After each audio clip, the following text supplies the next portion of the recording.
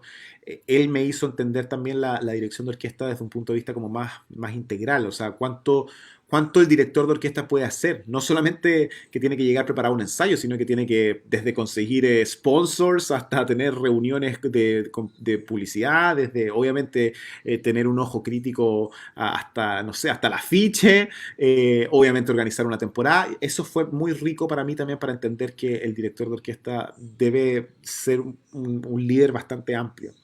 Y ya más en el presente, uno de mis profesores en Peabody, Markan Takar se llama, él fue también muy importante para mí porque si bien casi nunca estábamos de acuerdo, que eso era lo más maravilloso, teníamos una increíble relación, o sea, de mucho respeto, pero yo nunca le encontraba razón a él, y él se reía de mí porque él sabía que yo no le encontraba razón, pero siempre desde el respeto, por supuesto, porque su acercamiento técnico era muy distinto al mío. Yo soy mucho más gestual, por decirlo de alguna forma simple, o sea, como que me muevo mucho más, y él era mucho más de acá, de aquí, de acá, de acá, de acá, pero su concepto musical de esta como encontrar la naturalidad de la musicalidad como inherente, eso me marcó mucho, porque él defendía mucho eso. Y claro, con muchos años de estudiar con él, efectivamente logré entender eso, como de dejar, de confiar, de cuándo sí, cuándo no, y dejar que la música se conecte con la orquesta, porque la orquesta son músicos, todos sensibles, todos duchos, digamos, de su instrumento. Entonces tenía un sentido muy, muy sabio de cuál puede ser mi injerencia en ese plan. Y finalmente hoy en día, por supuesto que Gustavo sigue siendo muy influyente en cuanto a su capacidad de comunicador, a su liderazgo humano, a su sensibilidad social por todo lo que representa como líder del sistema, como emblema del sistema.